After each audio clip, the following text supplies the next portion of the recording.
That's crazy.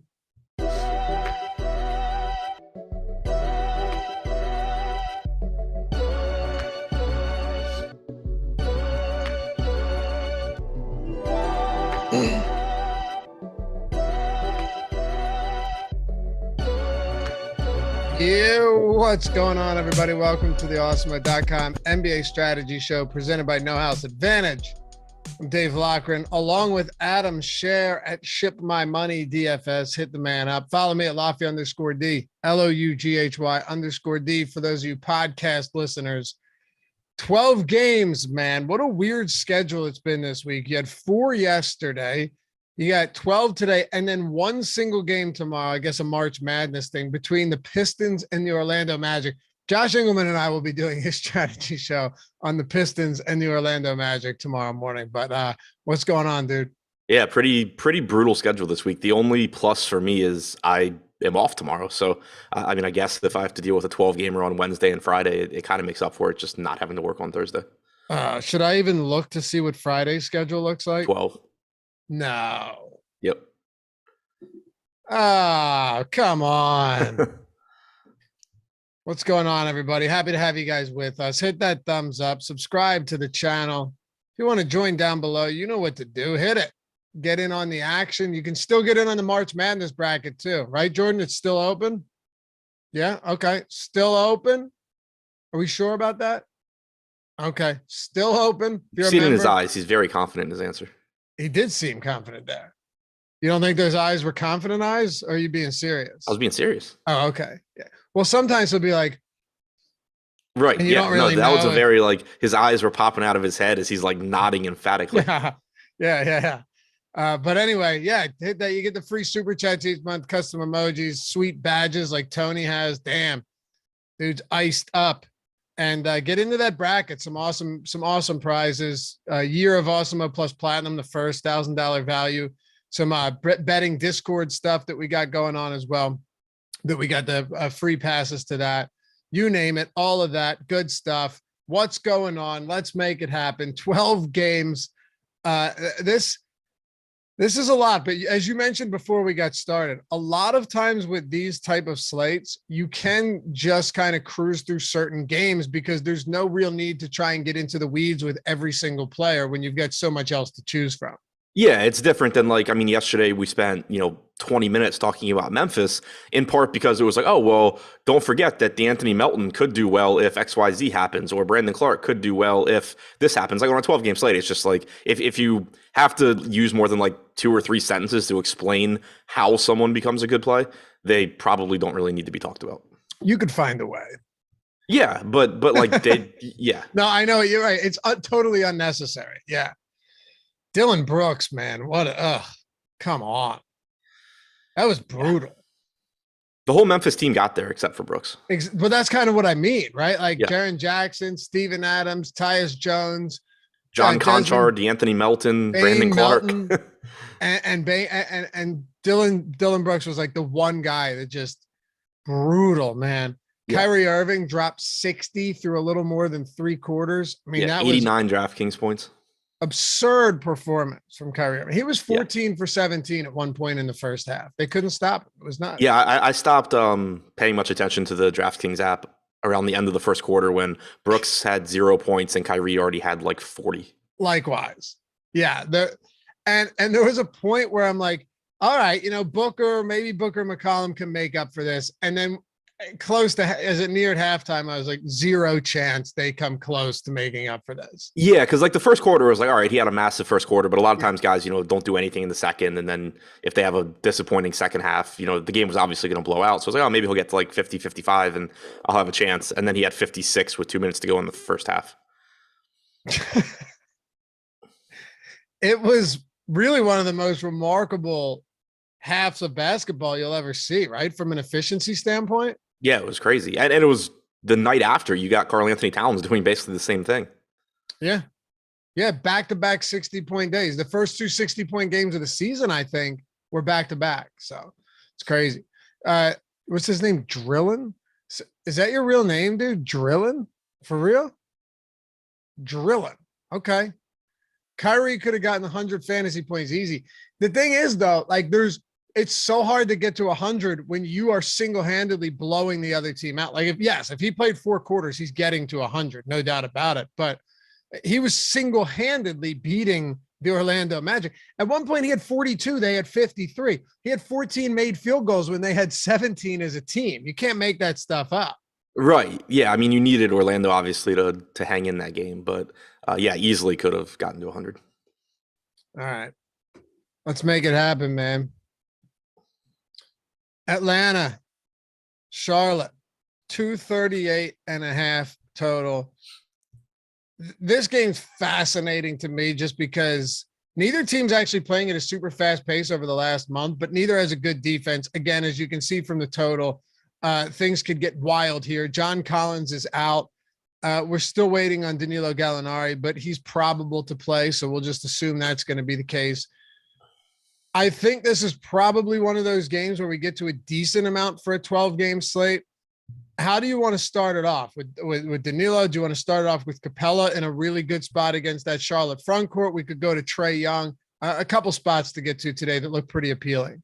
Yeah, I mean, I think starting it off with Trae Young, he's been phenomenal without Collins on the floor this year. Gets a good matchup. Price tag didn't adjust after last game, so he's still sitting at 10-3 on DraftKings. Just I think a very, very strong option there. But also with Collins out, you typically get more playing time for Capella. He's only 6,100.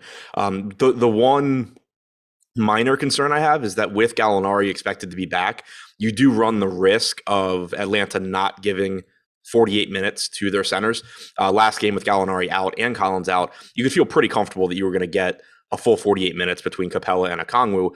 Now with Gallinari back, there's still a pretty good chance that you get 48 minutes from those guys, but there's a non-zero chance that you get a closing lineup where it's like Trae Young, Bogdanovich, Herter, Hunter, Gallinari, and that Capella plays 24 minutes and Okongwu plays 18 or something. So that is a little bit of a risk there, but still I think a very high upside spot for Capella. Any priorities from Atlanta? Young, and then also, if Gallinari, assuming Gallinari is starting at 4,500, that looks like a pretty good value here, assuming he's going to play 30 to 32 minutes.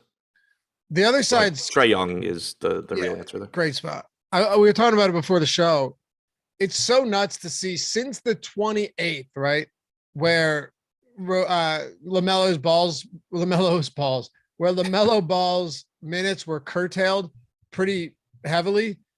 Rozier is playing 50% of his minutes without him on the floor. Now, if you just eliminate that 8-minute game, right, because it's a little skewed, he's still playing 45% of his minutes with LaMelo Ball off the floor.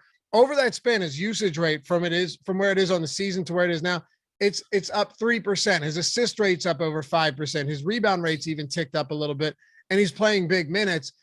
Obviously, he's shooting lights out from 3, and that's probably not sustainable. But Rozier has benefited more than anybody from the fact that LaMelo Ball's minutes have come down pretty significantly on a nightly basis. Yeah. So one quick thing I wanted to mention, I had said that Young was a priority for me from the Atlanta side. I do want to just clarify that this slate is ridiculously top heavy. So like Trae Young's projected for 10% ownership. And at first I was like, that's weird. And then I looked at who was around him. He's a priority in that I love Trae Young here. I do think there's just a lot of really good pay up options that probably keeps everybody's exposure in check. Just kind of wanted to clarify that. But as far as the Charlotte side goes, yeah, Rozier, it's a difficult spot for me because his salary is increasing as a result of him playing really, really well, shooting really well, and also getting a lot of these minutes without LaMelo. On the one hand, LaMelo, you can't really project him for more than like 30 to 32 minutes at this point because that's like all that he's playing. But on the other hand, any game where he does get 34 or 35 minutes, that's going to really cut into Rozier at this price. What are you guys laughing at? Not you. I'll tell you. Okay. Sorry. Not you. Not you. I thought maybe I was on like the wrong game or something. No. But at the same time, like in any game where very Ball unprofessional. In any game where Ball plays 30 minutes, Rozier is going to look good getting 36, 37 minutes. So don't mind getting there in tournaments. Don't mind getting to LaMelo in tournaments. Bridges looks fine in tournaments as well. I don't think the pricing on Charlotte is quite as favorable as it is on the Atlanta guys. So I do prefer the Atlanta side, but overall, just a really appealing game. It is a really appealing game. And I think with Charlotte, had trouble getting to them at times because all the price points are insane. But the ownership here, do you think the ownership stays as low as it is just because there's so many other, like you said, high priced guys? Do you think it stays this low? I think so. I mean, it's a 12-game slate, so obviously ownership's going to be more spread out anyway. But then, also like I was saying with Young, there's a million guys above 10K today that look really good. Even when you talk about guys like LaMelo and Rozier, like on a 12-game slate, you're going to have value one way or another, most likely. And it's probably not going to be that difficult to find money to go from, like, let's say LaMelo to Trae Young. So yeah, I do expect ownership to be relatively low just because of the slate size. Okay. On to the next one then. Philly and Cleveland. So no Jared Allen could be an issue today for the Cleveland Cavaliers. Just throwing that out there. You've got Joel Embiid coming in around 11%. The guy continues to just drop 30 plus actual point games. James Harden, now you're starting to see this separation in salary, right? And I think you probably should. He's getting minimal ownership. And then the rest of Philly, as I think it should be, because Tobias Harris is still almost 7K. Maxi's at 7K. He's come back down to earth. Nobody else is getting anything here against the Cavs. I don't really see why it should be any different. No, me neither. It's just a really difficult team to get to from a fantasy standpoint. Like, Embiid looks very good. Harden at 10-1 looks good, but so those prices adjusting make it a little bit easier. I mean, the other day you had Embiid at like 11-8 and Harden at 11-1, but they are still competing with each other. They are still in a relatively difficult matchup against Cleveland. You do still have a ton of other options to get to, but they are at least playable in tournaments at these prices. It's not like you're overpaying anymore. So that's pretty nice. James Harden at 4%, certainly not a bad spot to, be taking a shot in tournaments. Embiid at 11 looks pretty good, but still difficult to say, with certainty, like, oh, this is the guy that's going to have a big game here. Do you think anything on Cleveland is worthwhile today with how well Darius Garland's been playing? And essentially just no, Jared Allen could be done until like the end of the regular season. So yeah, avoiding surgery, but still not right. But they're saying like he might make it back by the end of the regular season. I don't know, man. It's not fun when you've got Karis LeVert in the mix and everybody else is seeing relative price hikes. Cleveland's tough today. Yeah, they are. Yeah, they are. And the price tag on Mobley came up a little bit, like 7,900. His rebounding rate certainly gets better without Jared Allen, but I think he's pretty much correctly priced. I think Garland is pretty close to correctly priced. So yeah, I mean, it's just a couple of more guys. Like, those two, I think, are the top options from Cleveland. And if you get to them as a contrarian play, it's fine, but there's nothing that stands out in the context of a 12-game slate for me. Okay. Denver and Washington. So the Denver Nuggets coming off a road win against the Sixers. Just what a lousy team. They just can't figure it out. I'm done with them now, Adam. I've flipped. You finally accepted that Jokic is the MVP and that Ben Simmons is better than Harden? Dude, stop. Ben Simmons. Nash is saying Ben Simmons. He's optimistic that Ben Simmons could return by the end of the regular season. This guy. That is brutal. I feel like he's going to end up being Andrew Bynum. Remember Andrew Bynum? The Sixers signed him. It was this big splash signing, and then he hurt his knee bowling and never played for them. I didn't remember the circumstances, but yeah, I remember. But you remember him coming over. Yeah. I'm not saying necessarily that's what's going to happen, but seems odd. I was thinking more this is getting along the lines of the guy that I think one of the Texas teams drafted that was afraid to fly, so he never played. Yeah, Royce White. Yeah, Royce White. I knew it was Royce. I kept wanting to say O'Neal. I was like, it's definitely not O'Neal. It was a Houston Rockets. Yeah. Matter of fact, I think Royce White just had a boxing match or something, or really? An MMA. Yeah, I'm pretty sure Ben was betting on it. So, that sounds about right. Hopefully, he's better than Greg Hardy. Ben will get into like Little League World Series action. Somehow has a book for that. Yeah, I know Ben will bet literally everything. And he'll be like, "Oh, it's a print fest." Right. I don't know where I'm supposed to bet that. So yeah. He one of my. I have a friend who's a poker player, and he lived in Baltimore for a while, and we're out at a bar at 11 o'clock or something. We're just sitting there. There's like some WNBA game or something on. Like there was no like NBA on that night or whatever. And he's just sitting there on his phone. I'm like, dude, what are you doing? He's like, I'm betting like the third best soccer league in Mexico or something. Like it's Right, what I imagine yeah. it's like to hang out with Ben. Yeah, exactly. Third best league in Mexico. Exactly. Yeah. When I've hung out with Ben a few times, but we were getting ready to go out to dinner, and I went by his hotel room to get him, and then we were gonna walk down. And he's like, "Yeah, come in for a minute. I got a game going on." And he's like, "See this team? They haven't scored a goal in 3 years." Or something like that. It's insane, but it's great. It's absolutely one of the best things ever. But yeah, with Denver, with Jokic and Embiid, I think that shifts because it's a subjective award. Yeah, I think it shifts the odds. It should have that Jokic. Yeah, like, Embiid still had a big. The thing is though, like Embiid still had a really good game. That's the problem. Yeah, I personally, and I'm very much in the Jokic MVP camp, but I personally don't think that game should have any impact. Like, no, but it will. Right, it will. I agree. Yeah. If it had been like one of them just torches the other one and the other one disappears, even then I would say it shouldn't have much of an impact, but it certainly would. In a game like that, like I don't think it should have any impact at all. But again, it's going to come. You're going to at least have the talking points where it's like, oh, well, Jokic beat him. Exactly. That's what I mean. That's why it's subjective. But Embiid still dropped 34 points. Right. So whatever. Denver Nuggets. Let's talk about Nikola Jokic against Washington today. Now, this is one where you say it's a top-heavy slate. With 12 games, it generally is going to be. But even Jokic right now, we don't have projected for a lot of ownership. Yeah, and again, it's just you can't have him projected for a lot of ownership because that would mean that you're taking ownership away from other very, very good plays at the top. So it's setting up as a slate where I probably just end up with pretty spread out exposure to the guys at the top. I've talked about it before. When you have a lot of really, really good similar plays in the same price range, it's typically not the best strategy to just say like, oh, I'm going to pick this one guy and decide that he's the one that's going to have the best game.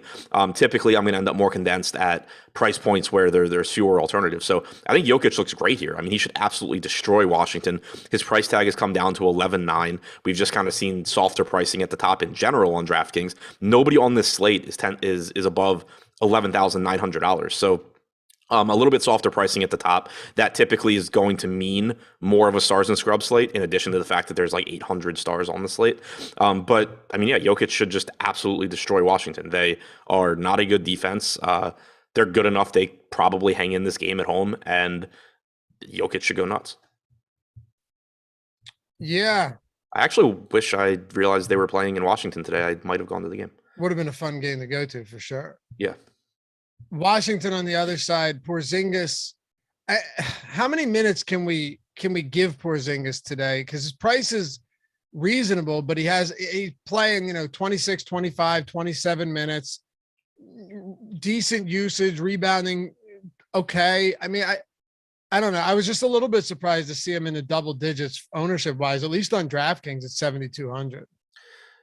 Yeah. I thought the Wizards played recent, like within the last couple of days. They did. Okay, when was their last game? They played the Warriors, right? On 2 days ago. Okay, that's what I thought, but it's not showing up on Add More Fun, so I was really confused. I was like, I know I talked about Porzingis since I came back from... They did. He dropped 25 and 8. He played 27 minutes. Okay, that's what I was trying to find, was how many minutes he played. So I expect him to play, 26 to 28 minutes. He's really, really productive when he's out there. He's averaging around 1.4 fantasy points per minute. He's only 7,200. I think if you get to that price range, there is a ceiling there. The problem is just with this many games, it's a little bit different because, like the other day, I thought he was a decent tournament play just because there wasn't a lot in his price range. And, if he went for 45 at 7,200, you're probably going to be happy. On a slate of this size, there's still probably going to be somebody that does better than that in that price range. But he is producing around 1.4 fantasy points per minute. That's in line with what he was doing with Dallas whenever he played without Luka on the floor as well. So I do buy into that. It's just a matter of how quickly does he get up, north of 30 minutes. Do you think we should be looking at this is, again, one of the issues. Value is so... Do you think value opens up on this slate? We've got to get something. I would think so. It's March 16th and there's 12 games. Yep, exactly. But right now it's like Rui Hachimura and Raul Neto are guys that will be in lineups today and double digit percentage wise. Yeah, I mean, right now value's pretty rough, and again, like you just have so much at the top end. Rui at 3,400 is kind of interesting. He's actually playing well. He's shooting over 50% from three, but it's just that he's coming off the bench. He's not locked into a ton of minutes. But at 3,400, if better value doesn't open up, I think getting there is fine. Same can be said for Raul Neto at 3,700. Playing low to mid 20s in minutes. Don't mind taking some shots there, but chances are there's going to be better value that opens. So the Dallas Mavericks are 4-point favorites or dogs, actually? They got to be, 1.5 point favorites because you got no Kyrie on the other side of that one. Did you hear that? He's allowed to be at the stadium, but he can't. It's the dumbest thing I've ever heard in my life. Yeah, he was sitting courtside at the Duke game. God, it's so stupid. Yeah, it's insane. It is, and then he got fined for going into the Nets clubhouse. Locker room. It is 100%. It's almost baseball season. I know, I'm just kidding. It is 100% lacking all logic, but here we are. I don't know. It doesn't matter. It's just ridiculous that he's not allowed to. Who cares? I really don't even give a shit anymore. I just think it's absurd. But with Luka Doncic, this is a spot where tell me you're not just prepping for a Doncic Durant all out back and forth. You know what I mean? Oh yeah. This feels like, and I'm not just saying it feels like gut. Doesn't matter. Luka's a monster usage player. One of the highest, might have the highest assist rate in the league. Actually, no, that's not true. It's come down a little bit lately, but still, he's a monster all around. And now you have Kevin Durant without Kyrie Irving. Yeah, it's you could very easily I don't know if you remember it. I think it was like the 2019 season, the LeBron versus Luka game on primetime, where like the entire fourth quarter was just them trading buckets back and forth, and it was just like an insanely fun game if you had them both in fantasy. Wouldn't be surprising to see the same kind of thing here. Good spot for Luka. Brooklyn not very good defensively. Luka's price tag's down a little bit as well. Again, just kind of softer pricing at the top. He's been great. Pretty much all season, but especially without Porzingis and Tim Hardaway. So really, really like Luka. Beyond that, tough to get to much of anything. Dinwiddie, Brunson, Finney-Smith, all kind of last piece in type guys. But Luka clearly the guy that stands out. So just Marco said 10:20 a.m. and we're only on the third game. I think this is the best pace we've ever had. I was going to say, we are flying today. We're flying through this. What do you want from us? Do you want 1 minute per game? Yeah, I'm down. Yeah, I got so much shit to do today, but we're getting through it. We don't mail it in just because we have other things to do. Outside, I love Luka. I mail it in. I'm just so good at it. You can't tell. I love Luka today, but aside from that, and you do have no Reggie Bullock either, so take that for what it's worth. But aside from that, it's just not a particularly favorable spot. Brunson's fallen under 6K, so there's that. But I don't know. Does anybody else appeal to at all, or is this mostly just a Luka spot? It's mostly a Luka spot. I don't really see much else from Dallas. Dinwiddie, Brunson, DFS are all okay, but I don't think you're going to end up really needing them today. Does anyone benefit big time from Reggie Bullock's absence, just from a minute standpoint? We saw him out last game as well. Yeah, I mean, you probably get more run from Kleba at 4K. He's somebody that, if better value doesn't open up, maybe, you can go there, but I still just don't have a lot of confidence. Plus, you're not really talking about a big Brooklyn team, so it wouldn't be surprising either if you just see like Josh Green get more minutes in place of Kleba. What did they start last time? Luka, Brunson, and Dinwiddie? Probably. I think they did. I think it was Luka, Brunson. Yeah. And yeah. Yeah, Kleba played like 29 minutes off the bench. But again, that was against Boston. I'm a little concerned, like against the Nets, you might just see that Dwight Powell, Maxi Kleba center rotation where like Josh Green gets more run, Davis Bertans plays a little bit more. I think if Irving was playing today, you would see the same rotation because Brooklyn has so many shooters and you just want to get guys out there that can shoot. But today it might be a little bit different. Kevin Durant, another one here with no Kyrie Irving. Obviously, Harden's been long departed. It just feels like another one of those spots where if you can get KD playing 40 minutes in regulation, that it's tough. And this team is just, these two guys hum right now. Even if Irving's not on the floor, you still have KD. He's getting 6% ownership. So it's going to be, if you're making the decisions on high priced players, it certainly feels like one of those days that if some of them are getting a ton of ownership, it's not the worst idea to go to some of these single digit owned guys, knowing that they have the same ceiling. Yeah, I agree completely. And I mean, the highest owned 10K plus guy right now on DraftKings is LeBron at like 18%, Giannis at 17. Yeah. But yeah, I think that in general, when you're picking between these top priced guys, it's more so like what fits in your lineup. You know, what position do you need? What price point do you need? I certainly am not pointing to any of these guys and saying like, oh, I need to force in this guy.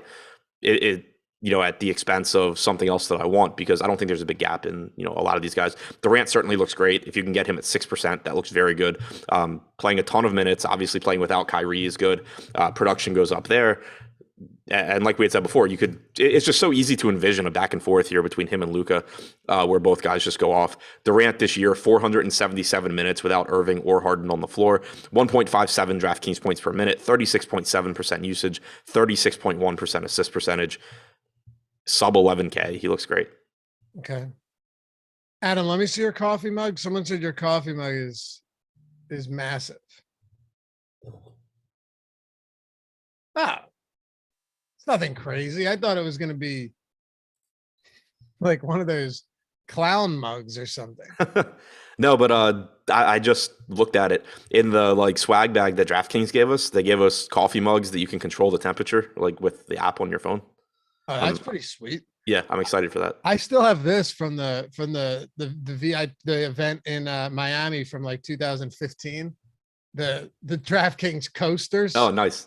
I still have the Awesemo name tag from the Puerto Rico NFL final in 2019. Nice. When I was his proxy. No, I kept the name tag. Why not? Yeah. The final I've ever been to was the San Diego one, so it was definitely an experience. Yeah. I usually keep mine, but I have the Awesemo one, I think, is on my dresser, and then I have the Empire Maker one somewhere in a bag. So if I ever like need to pretend to be a lot richer than I am. So do you think Dragic is warranted? Do you think the ownership on Goran Dragic is warranted? Right now, yeah. Kind of is, right? Yeah, I mean, 18%, 4,200, no Kyrie. He played like 38 minutes last game or something like that. The last game Kyrie was out, rather. I really wanted to see do you think he'll close tonight? We wouldn't. Do you think he'll close tonight over Drummond like we've seen? I mean, he closed last game alongside Drummond. The last game that Kyrie was out. A lot depends on Curry too. Like we don't have Curry status yet, right? No, he's still questionable. Right. So the last game that Kyrie was out, Curry was also out. If that's the case, I think they both close. If Curry is in, I think there's a good chance that Drummond doesn't close, but that Dragic still does. All right, Andrew Kang, I will grant this. Hold the coffee mug up to your head, just so we can get like up a little higher. All right. I mean, it's kind of big. Jordan's saying, yeah, it's a big mug. Maybe I was wrong. Maybe. How much do you fill that to the top? Just load up? Not usually, no. No. Jordan gave me a hack yesterday because I used a Keurig to use. You know Keurigs have 3 settings, like small, medium, large. So if you do the small, it just packs a bigger punch with less actual liquid, right? Sure. So if you've never used Keurigs, anyone. I mean, the only time I've used them is like in hotels, and I don't usually pay much attention. Okay. Well, Jordan's like, well, do the small one, do 2 cups into the same mug. It'll make about as much as the big one, but you've got twice the amount of caffeination. So, dude, I did that yesterday. I couldn't even finish it, Jordan. It was a bit too much, but I like it. Yeah. Adam just pours the whole pot of coffee into that mug. All right. Yeah. The Curry news is definitely significant. Let's just say he sits out, right? Because this is the second of a back-to-back. We won't have that news probably for a little while. what does that do for, Bruce Brown and Goran Dragic and anybody else? Because obviously Durant already is just going to be a high ceiling player. Yeah, if Curry is out, it solidifies minutes for those guys because you just end up being pretty shorthanded. If you don't have Curry, you don't have Kyrie.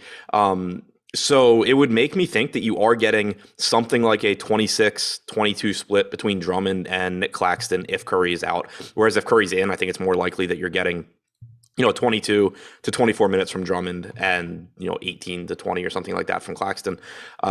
But it also would solidify minutes for Brown, for Dragic. Like that game against the Knicks 2 games ago, not saying that they necessarily replicate this rotation. Cam Thomas didn't play the second half in that game either, and he missed yesterday. But Bruce Brown got up to 41 and a half minutes. Dragic played 38 and a half minutes.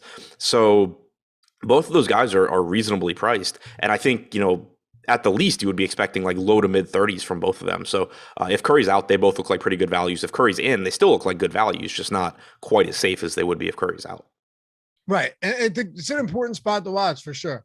Everyone knocking the Keurig. Listen, let me tell you something. And yeah, my wife cleans that Keurig all the time. You use vinegar and everything. If it were just me living here, I don't think it would ever be clean. And I wouldn't know that it needed to be clean. Nope. But, I don't really like coffee. I drink it black now. I just drink straight black coffee and I don't thoroughly enjoy the taste, right? So if you're like, oh, Keurig coffee sucks, probably does, but it doesn't it's a necessary evil to me, Adam. You just get it down. It's not like something I love. Yeah, most coffee to me, I like coffee. But I'm never like, oh, I crave the taste of coffee. Like I crave the way coffee makes me feel. But yeah, I can drink shitty coffee and not have a problem because I'm not drinking it for the taste. Right. McDonald's actually has good. You ever had McDonald's coffee? Yeah, it's whatever. Pretty good. But McDonald's, they're putting something in it, as they put in everything. Right. But just go. Do you go black coffee too? Yep. Usually, yeah. Me too. I never used to, but it's one of those like I prefer it with like some French vanilla cream or something, but it's just like it still doesn't taste that good, and I would rather just not add stuff to it. Go Blue says get an espresso machine. I should just get an espresso machine. I really should. I tried espresso the other week out to lunch with some family for the first time in my life. Never had it before. Yeah, it's good. Yeah, it's never been. It's not bad. I mean, it's fine. You're supposed to put, what do you put in it? There's Jordan would know. Supposed to they give you something to put in it. I forget what it was.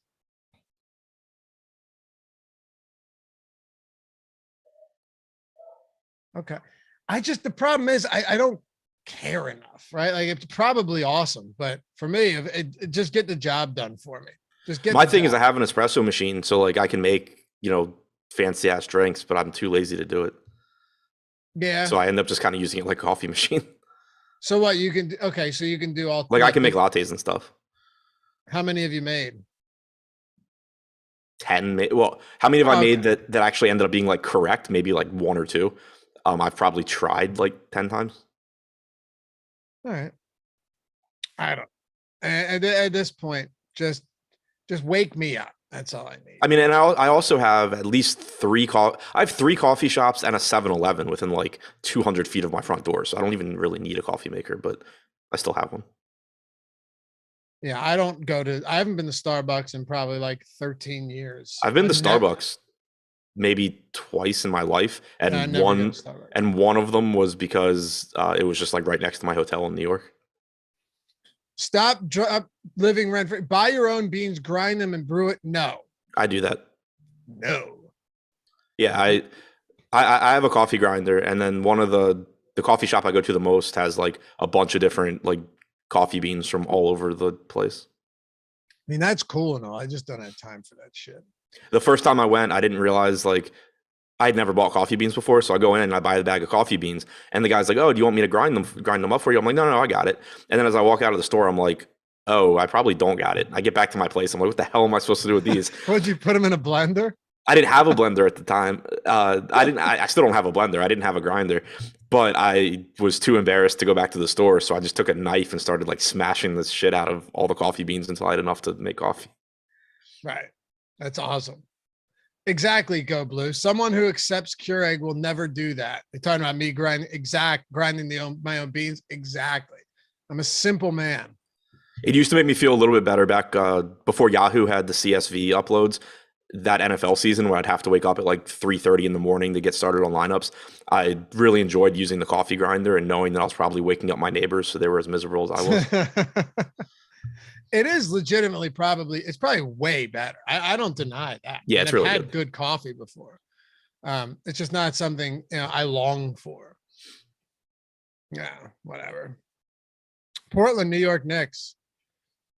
So we're still waiting on Justice Winslow. This guy's been out a considerable amount of time now with that Achilles, right? And everybody else is pretty much out. So you've got Trendon Watford at 6,800, man. Someone said on FanDuel the other day, and that was a 9-game slate, there were 4 Portland Trailblazers in the winning GPP lineup.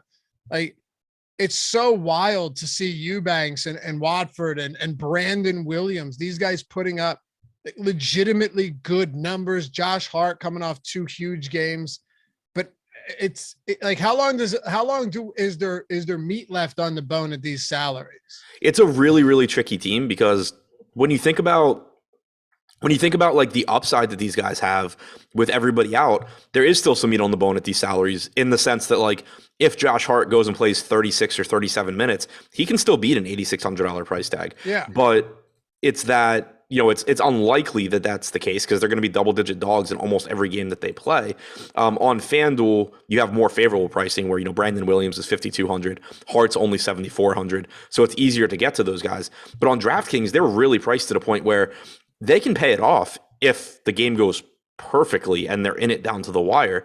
But on a 12-game slate, in a game where they have a 105 implied total, and most importantly, where it's not going to be difficult to find low-owned plays that you still feel good about, it's really tough for me to get to these guys. If it were a smaller slate, I think you can make a stronger case for, like, all right, well, nobody's going to play Josh Hart and he can go get 50 plus. But here, it's just like, okay, well, nobody's going to play Josh Hart, but also nobody's going to play, like, 3 other guys who are even better than him. So it's really tough for me to get to anything from Portland here. Yeah, me too. And ownership obviously bears that out. We have ownership rankings free today as well. PGA golfer projections are free for tomorrow's tournament. You have NHL player rankings. And if you're looking to get in on some real action over here, take advantage of everything going on for college basketball right now. You've got the Best Bets Discord. It's the promo. Let me see those picks. Just go to awesemo.com/promos. Save yourself the time and the frustration and just click it, because you can get full access for only $15.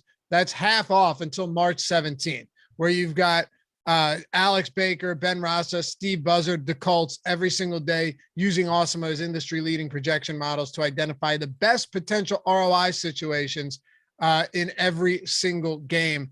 If you want the best available picks out there from the sharpest guys you're going to find, go to awesemo.com/promos and get in on that. I think the Madness promo, is the Madness promo still good too, Jordan? No, it's done. Okay, it's done. We confident in that? Let me see those eyes. Yeah. Okay. Okay. Yeah, I'm telling you, Jordan's a good producer, because you ask him something, you could even ask him something about pop culture, right? Like,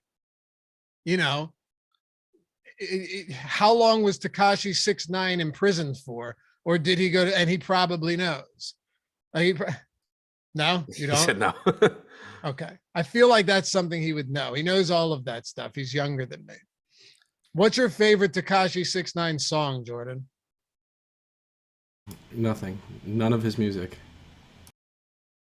Are you going to pretend that his songs aren't catchy? Could you even name one of his songs? Yeah, Gummo. You just made a word up. Look it up. I can't name one, but I know that when they come on, I listen to them. Look it up. Tell me I'm wrong. Look up Gummo. I don't even know how to spell that. Gummo. Look it up. I mean, it's real. I'm not making anything up. I could name a bunch of his songs. He's a goof, but he's got a couple catchy songs. Oh, wow, he does. Am I wrong, Adam? He's got a couple catchy songs. Yeah, for sure. Like, I can't name them. I'm terrible with song names, but me too. yeah, I'm never upset if, like, I'm listening to a Spotify playlist and he comes on. awful lyricist. Let's not act like he's saying anything insightful. But some of the beats, like it's catchy. The drop off in lyricism from like right before like our prime and right after our prime is pretty wild.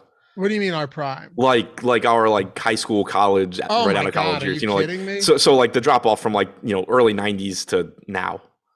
Like where you had Big L, right? Big L was you should know about Big L, but phenomenal lyricist.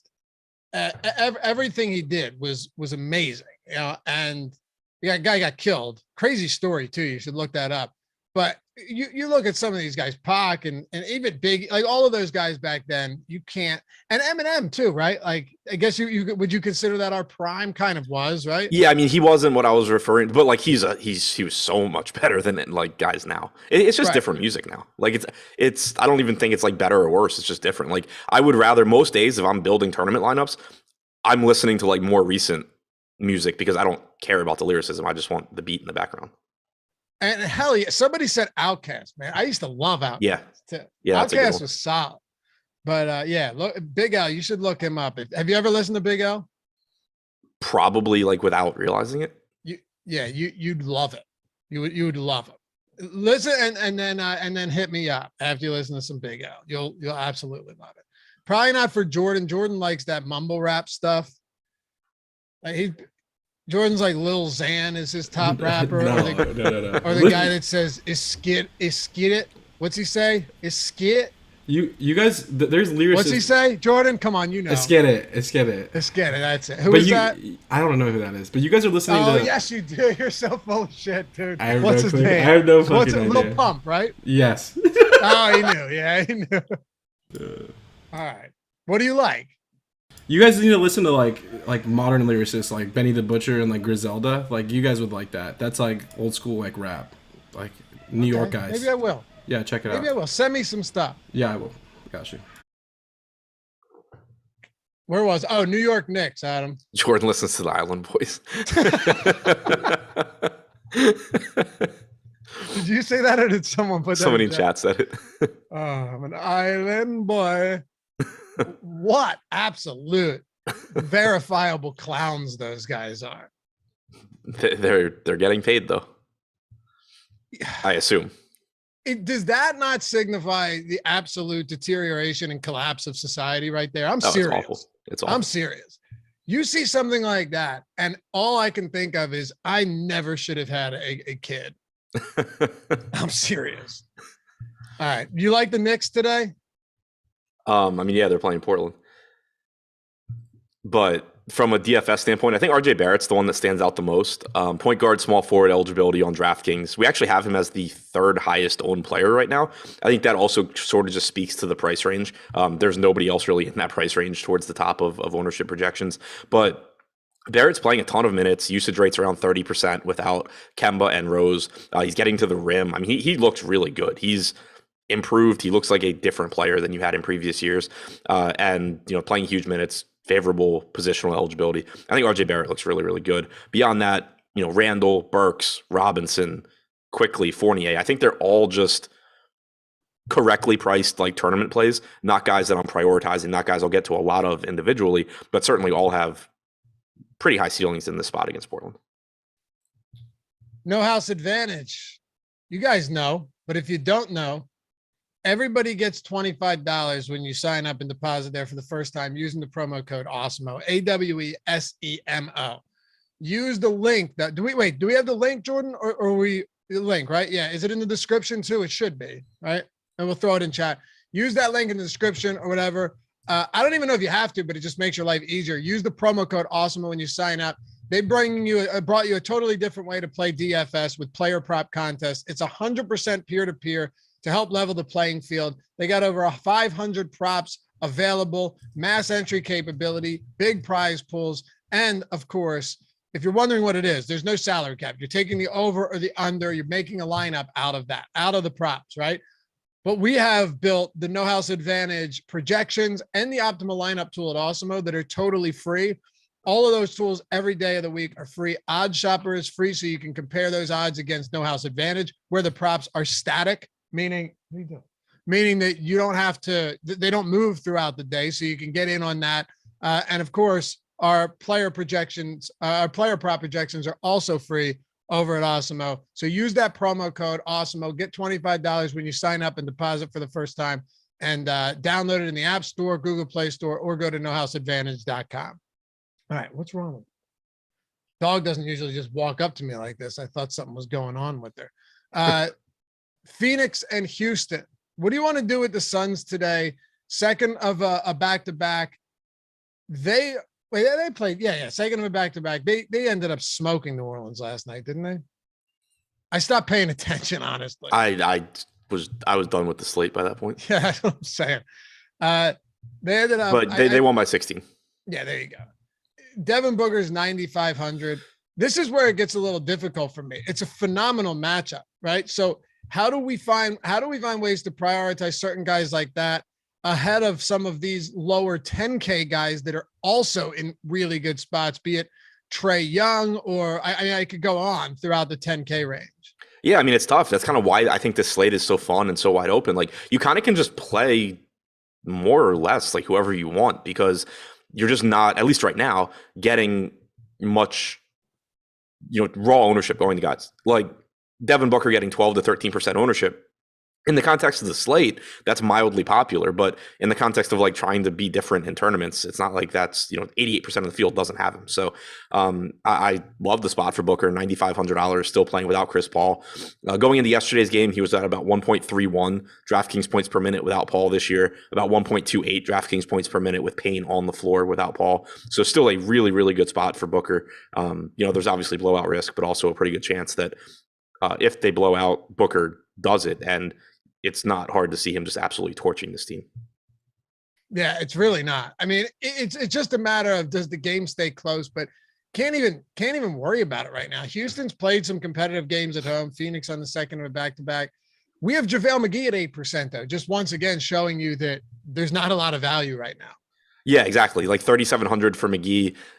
It's not a play you feel confident in, but it's really just about, you can't, with all of the massive ceiling guys at the top, this isn't a slate where I think you can reasonably say, oh, well, there's not much value, so I'll go mid-range and, hope the value fails and the stars and scrubs lineups lose.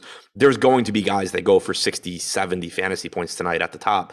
And so I think it's a case of, you need to find value somewhere. And even if you end up, like, if no value opens up and you end up playing guys like Rui and McGee and they get you 18, 19, 20 points, there's a decent chance it's still worth it as long as you hit on the right top end guys, because they end up, going for $1 million. So I think you kind of have to go stars and scrubs here, even if there isn't much in the way of scrubs. And that opens up guys like JaVale McGee, where you're just saying, yeah, okay, hopefully I'll get lucky and he goes for like 24 or 3,700. And yeah, Robert, DMX is one of my favorites for sure. You were big on DMX too. Yeah, listen, he was always my go-to in law school when I was going to be up all night, like writing a paper. Yeah, it was good stuff. It was funny how like all of these opinionated people on Twitter and social media suspended their beliefs about everything when DMX died and was like, God, I just loved it. Where you know exactly what I'm talking about, right? Yeah. Like if you actually listen to his lyrics, all of these people would be like, oh God, oh no. If he came out today, a lot of people that were very saddened by his death would have an issue with him even existing. Oh my God, if his music. Yeah. Oh, he would get zero airplay. Oh, yeah. Ever. No. They'd be like, I'm glad he's gone. In all seriousness. Yeah. It would be like, are we really sympathizing over someone that said XYZ from 100%. Any song that he was in? It's just funny how you can suspend those beliefs for something because either it's widely accepted, right? Or just because you're like, well, I liked his music. Right. Yeah. Anything else for Phoenix or Houston? I mean, Cameron Payne, DeAndre Ayton, both in good spots as well. Not priorities, but just get to Phoenix in general. Okay. Lakers and Minnesota. LeBron's questionable, but I think from the Houston side, no, I don't have anything. I figured as much. That's why I said, do you have anything from either side of this one? Because I didn't think you'd have a whole lot to get to there. LeBron's questionable. I assume that he's going to be active. Let me just see if we have any news. No. Keep getting all these. And I need to just turn the NFL alerts off. It's too much, man. But with LeBron James questionable, you said he's coming in, what, 18% we've got him at right now against Minnesota? Yeah, so even our ownership projections have stopped believing LeBron is questionable. Right. Lakers, they're 9-point dogs, 239.5 point total, though. I mean, look, it is a pretty decent spot. Excuse me, it is a pretty decent spot for LeBron. But I will say this, and I think this is accurate. I can't remember. I'm looking it up right now. I think Minnesota is like top 2 in defensive rating over the last month. They're second behind the Heat, which is pretty insane. I don't know. Maybe it's just does it not feel like Minnesota has only faced bad teams recently? It feels that way. It feels like they've been in good spots constantly. Spurs, a Heat, Magic, Thunder, Portland, Thunder. Yeah, that makes some sense. Sorry, go ahead on the Lakers. Yeah, I mean, I think it's kind of LeBron and move on. 11-2 is a very good price tag for him. I do think that it's a case where, like, obviously you can play LeBron. 18% is not a ton of ownership. It's a really good spot. He's around a 1.5 fantasy point per minute guy without Davis. I do think that whoever the most popular pay up options are, one of the easiest places to start is to just go to like less expensive pay up or less lower owned pay up options. You know, for example, if LeBron's going to get 18% and Durant's going to get 6%, yeah, LeBron maybe projects a little bit better, but just, you know, kind of getting to Durant is obviously a profitable move. But LeBron still looks very, very good. Outside of that, I don't see anything from the Lakers.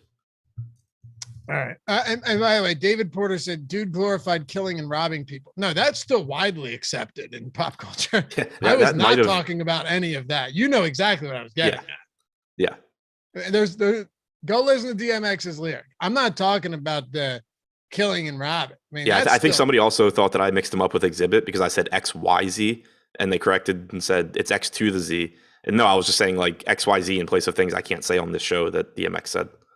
Right. Lot of stuff. Yeah. Papoose. I remember Papoose had this song. Do you remember Papoose? Yeah. Jordan, you don't remember him? No. He had one. What was the song? He went through the alphabet with each. I have to forget. I have to remember what it was. Actually, pretty sick. It's a pretty sick song. Minnesota. Let's talk about the Timberwolves here. Taurean Prince is getting the most ownership for them right now.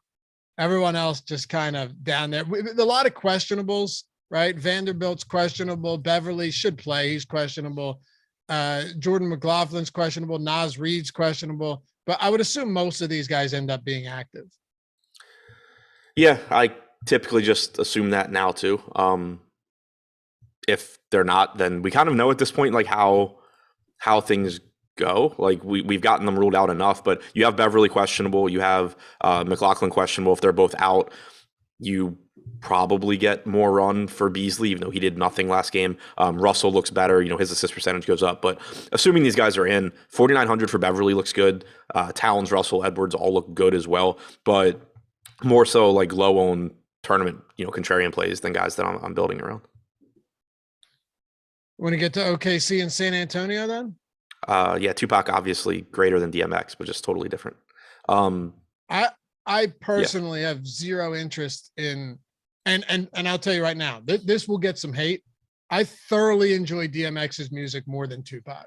I mean, I agree with that. It's kind of like I was saying before. Like I listen to what I am fully aware of is just like shitty rap, like a lot more frequently than I listen to like good rap because it just, I want it on in the background. I listen to DMX way more than I listen to Tupac, but I think Tupac's clearly like objectively was the better rapper. Yeah, I'm just saying but think it's all subjective. I like DMX and Biggie, but listening to them better than I like listening to Tupac. Yeah, sure. Doesn't mean Tupac wasn't absurdly talented. Yeah, but like I listen to DMX. I like listening to DMX way more than I like listening to Nas, but he's not the same level rapper. Right. My favorite rapper is The Game. I'm just kidding. All right. OKC and San Antonio Spurs. SGA is questionable, so that's pretty important here. If he plays against the not great Spurs team, is this game even up right now? I don't know. I'm just curious because if it is up, I would like to know what the spread is. 13.5 points still. 13.5 points against the Spurs. That's kind of crazy. SGA just snaps every single game anyway. He dropped another 32 spot in in 36 minutes. They were getting smoked, still played 36 minutes. So he continues to get it done. But man, what an insane amount of top tier players on this slate, as you mentioned earlier. Yeah, exactly. And SGA is questionable. So that could really, that's one thing that could open up some value here. If SGA plays, he looks very good. We've gotten plenty of games now without Giddey, and we know how good SGA is.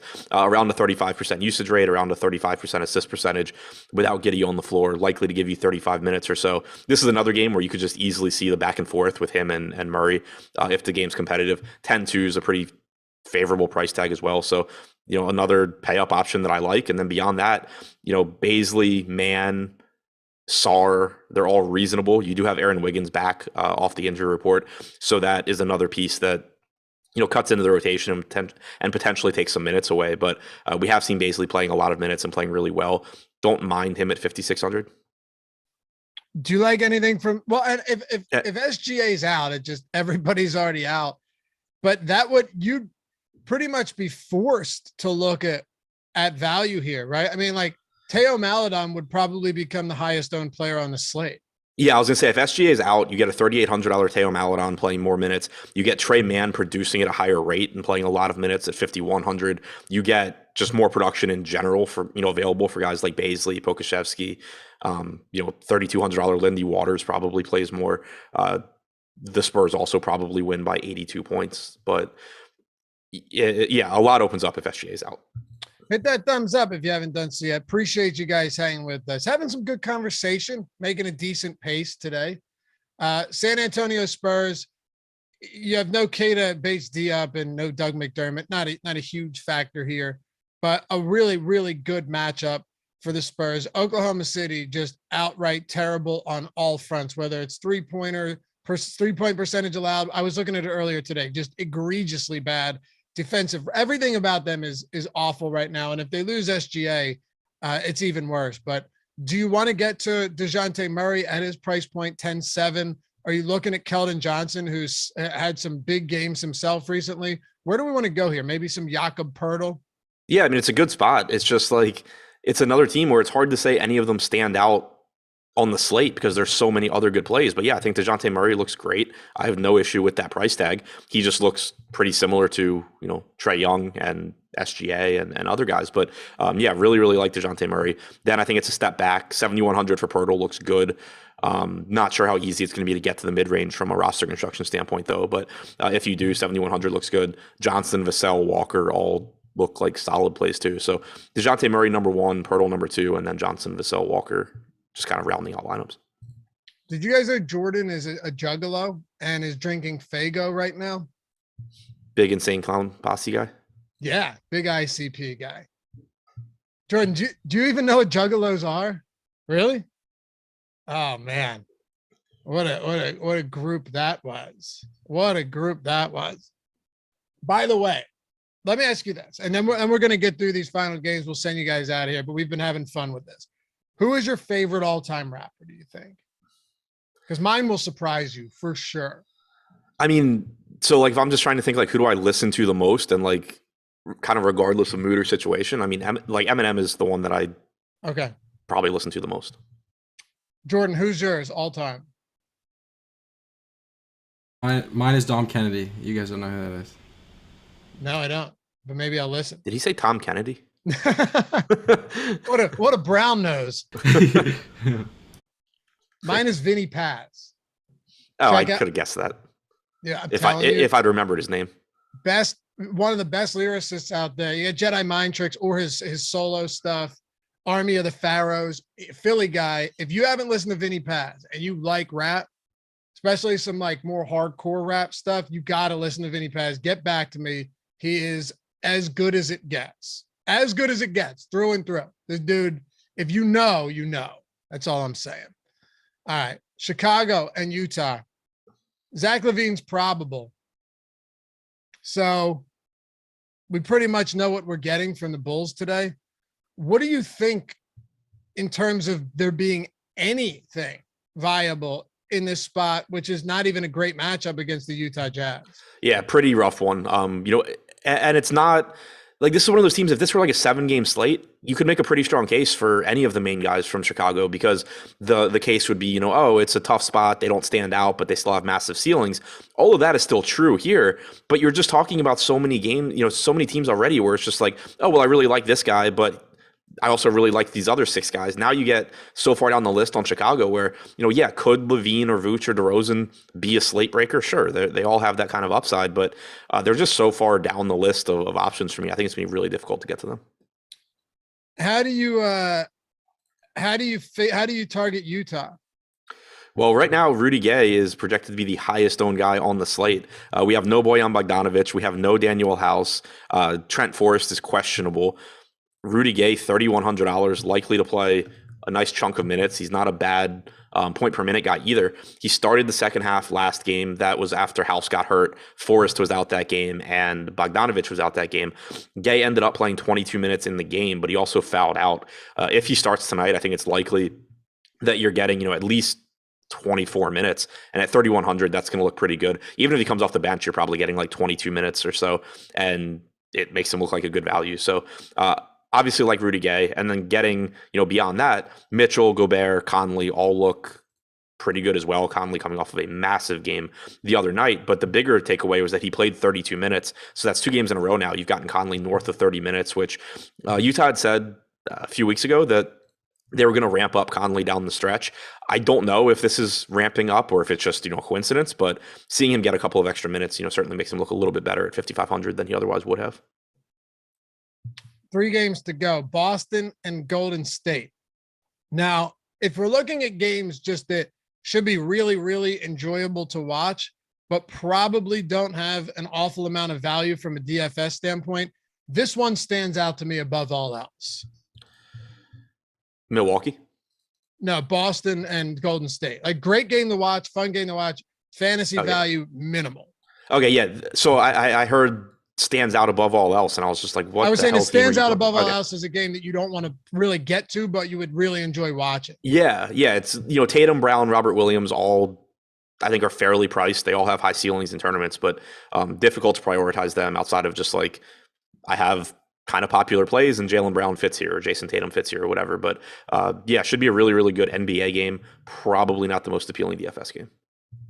All right, so do we want to even get to anybody else here, or is it just basically nothing? We really don't have to. I don't think we do. No, I mean, it's kind of just like if you need me to tell you that Jason Tatum or Stephen Curry or Jaylen Brown are capable of having really big games, then sure, they're capable of having really big games. But beyond that, there's no reason I can point to this and say like, oh, you should be prioritizing those guys over the other guys we've really liked. All right. Milwaukee, Sacramento. What's the total in this game is over 240, I think. Yeah, 240 total in this game. So just expect it's up to 241 now. Expect to see quite a bit of scoring. What's the spread? Milwaukee -9. That makes some sense here. Giannis 17% on our initial run of ownership. Ownership rankings again are free today. If you want to get on board, get in on that, totally free. You don't have to sign up or anything. Drew Holiday, Chris Middleton, Bobby Portis. This is one of those spots where you have 12 games. Just no one really is going to get an insane amount of ownership anywhere. Like Rudy Gay and Precious Achiuwa right now are the 2 guys getting that ownership. Aside from that, though, mid-range, high-price guys, they're really all just in the teens, Adam, or the single digits. Yeah, and Giannis, we have him as the second highest owned pay-up option behind LeBron, but even then, it's 17%. So it's a situation where I'm not that concerned about the ownership. Like if you want to make the case where you're just like, all right, well, I already have some of the other more popular players in this lineup. I don't think Kevin Durant is like 1/3 as likely to succeed as Giannis. Sure, that's a fair argument. And Durant is clearly a good pivot, but I'm also just not that concerned about rostering a 17% owned Giannis in what is obviously a very, very good spot against Sacramento. He's only 11-7, so the prices come down a little bit. I think he deserves to be pulling a little bit more ownership than most of those guys. Do you think anybody else should be getting more ownership than they are right now for Milwaukee? I think all of Middleton, Holiday, and Portis are good plays, but they're all in that mid-range where I'm not really sure how much I'll be getting to that from a roster construction standpoint. Okay. Well, I think we're doing pretty good here. We got Sacramento and then Toronto and the LA Clippers. So Sacramento now has essentially a good overall matchup, just in the sense that Milwaukee is a much better team. But defensively, they have not been as good as you would have anticipated this year, which is fine. I mean, that's why you get a 240 total. But it is so tough to get to a Sabonis today or a De'Aaron Fox today. Davion Mitchell and Justin Holiday, these are the two guys that are pulling ownership, but only because if any significant value opens up, ownership for Sacramento will come down considerably, even more than it is for the cheap guys. Yeah, no Jeremy Lamb today, so I mean there are still some minutes available for those guys, but Justin Holiday is not on the injury report, so you're going to have him, and it just creates a situation where DiVincenzo at 4,500, Mitchell at 3,300. They're decent values. You're probably getting around 28 minutes from DiVincenzo. You're probably getting mid-20s from Mitchell at 3,300. They're underpriced, but they're also, and Justin Holiday even at 3,400, probably playing around 28 minutes. With the way value looks right now, mixing those guys in makes some sense because of what it will open up. I do like that Justin Holiday is only 7% compared to, for example, Gay at 30 whatever percent he is. I think Gay's the better play, but you do have a pretty wide gap there in ownership. Mitchell at 11%, relatively low owned as well. But you're not feeling good about those guys. It's more so just what else they get into your lineup for you. One game to go here. Before we do, shout out to our sponsor. Well, actually, they're not our sponsor. They're kind of our sponsor. Kind of partnered with them. Kind of just saying hi to breaksofgod.com. Fantasy sports fans, what if I told you could catch a break with the potential to net a couple $100,000 with less than $100 investment? Well, got great news for you, because breaksofgod.com is the place to catch that break. Breaks of God is the latest sports card collecting trend to catch fire in America, and it's how sports card collectors of all ages are building high-value card collections without huge investments or risks. It has quickly become a popular and economical way for sports fans to get high-value or rare cards without having to buy a $1,500 box or a case on their own. From football to baseball and everything in between, there are many slot options available for under $100, so you can get in on the big money action. Breaks of God box breaks dramatically increase your odds of getting big money premium sports trading cards for a fraction of the cost of expensive, hard to get boxes. And all the cards are broken from sealed premium boxes live on Instagram. And the cards are shipped directly to you for free when the live break is over.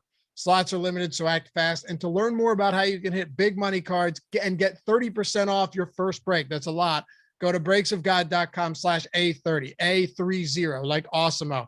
That's breaksofgod.com/A30 for 30% off your first break. Also, make sure to follow them on Instagram at Breaks of God. All right.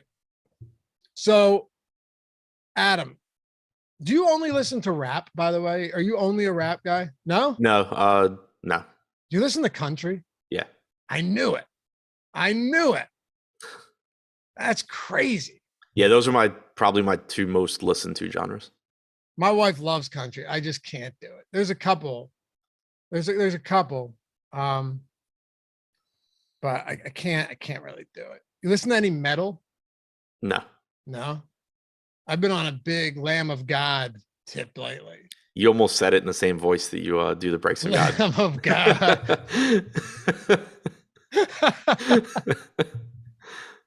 Yeah, someone told me like the new Deftones album. I forgot they were making stuff. I started listening to that. Jordan, are you a country guy? Do you only listen to rap? I feel like you do. I like rap and like some house music. Oh, you're a house music. You're an EDM guy? Not EDM. Not like EDM, like deep house. Like, do you snort Molly and fly around with glow sticks? No. Don't say yes if you do. No. All right. Lamb of God. All right, let's close this out. I'll listen to anything, man. I like a lot of indie rock too. Big on indie rock.